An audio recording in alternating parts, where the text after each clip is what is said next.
বিচার তো হতোই না, বরং যারা গণধর্ষণ করতো তাদেরকে পুরস্কৃত করা হতো।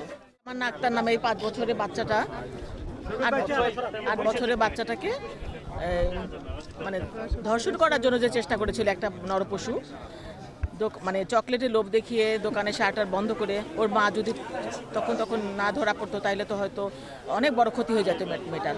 আপনারা মানে আসলে আমরা বলতে চাই যে এই যে নরপশুগুলো, এদের তো মানে মানে দু একটা বিচার না হলে এরা আসলে কখনো মানুষ হবে না। আসিয়া যে মারা গেল, আসিয়া দেখেন আসিয়াকে কিভাবে নির্মমভাবে মেরে ফেললো। তো আসিয়ার বিচারটা যদি, ওই ধর্ষণকারীর বিচার যদি একজন জনসংখ্যা মানে খুব তাড়াতাড়ি হয়ে যেত, তাহলে কিন্তু পরপর আর এই ঘটনাগুলো ঘটতো না।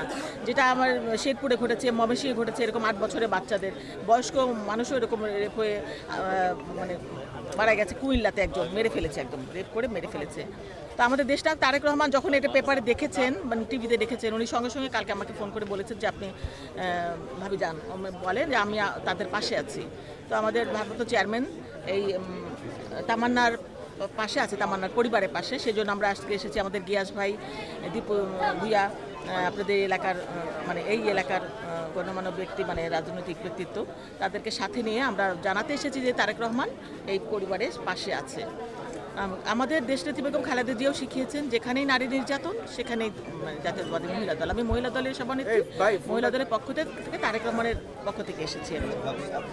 ভাই আমি তো মনে করি এর জন্য দায়ী পুরা, কারণ শেখ হাসিনার সময় 17 বছরে যেটা হয়েছে, আগে তো ধর্ষণ হতো, কিন্তু 17 বছর হয়েছে গণধর্ষণ। আমরা ধর্ষণ শুনেছি, গণধর্ষণ কখনো শুনিনি আগে। এখন গণধর্ষণ করার পরে কোনো বিচার হয়নি। বিচার তো হতোই না, বরং যারা গণধর্ষণ করতো তাদেরকে পুরস্কৃত করা হতো। তো সেই জন্য কিন্তু এগুলো বেড়ে গেছে দিনে দিনে। আপনারা দেখেছেন যে এই নারায়ণগঞ্জে রিমার স্বামী মনিরকে কীভাবে ফাঁসি দিয়েছিল আমাদের দেশনেত্রী বেগম খালেদা জিয়ার সময়, তাৎক্ষণিকভাবে। সেই রকম বিচার যদি 2-1টা হতো, আছে না, যদি করতে পারতো, তাহলে তো এরকম হতো না। এখন এই নতুন যে সরকার আসছে, আমি আশা করবো অনতি বিলম্বে, কারণ এই যে সময় ক্ষেপণ না করে, কারণ প্রমাণের দরকার নাই, তো প্রমাণ তো হাতে নাতে দরকার পড়েছে, প্রমাণ হাতে নাতে। সুতরাং এদের জনসমক্ষে লক্ষ লক্ষ কোটি কোটি জনগণের সামনে একদম ফাঁসির কাস্টে ঝুলানো উচিত এদের, যে হাজার হাজার জনগণ দেখবে। কারণ ওই যে জেলখানা নিয়ে ফাঁসি দিবে আমরা এটাও চাই না। আমরা চাই যে তার মা দেখবে, বাবা দেখবে, আমরা সবাই দেখব যে বিচার ব্যবস্থা আরো কঠিন হওয়া উচিত। অবশ্যই উচিত।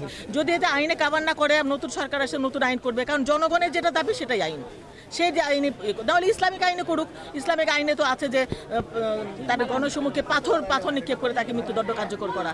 যে আইনেই করুক, এই আইনটা কার্যকর করতে হবে, জনসম্মুখে করতে হবে। আমি এই সরকারের কাছে আশা করব যে খুব দ্রুত এই বিচার কার্যকর করবে, কারণ এরকম বিচার যদি 2-1টা এরকম জনসম্মুখে করা হয়, তাহলে কিন্তু অন্য যারা এটা অ্যাটেম্প নেবে তারা কিন্তু 10 বার অন্তত চিন্তা করবে, ভয় পাবে। তো সেটা অবশ্যই কমে যাবে।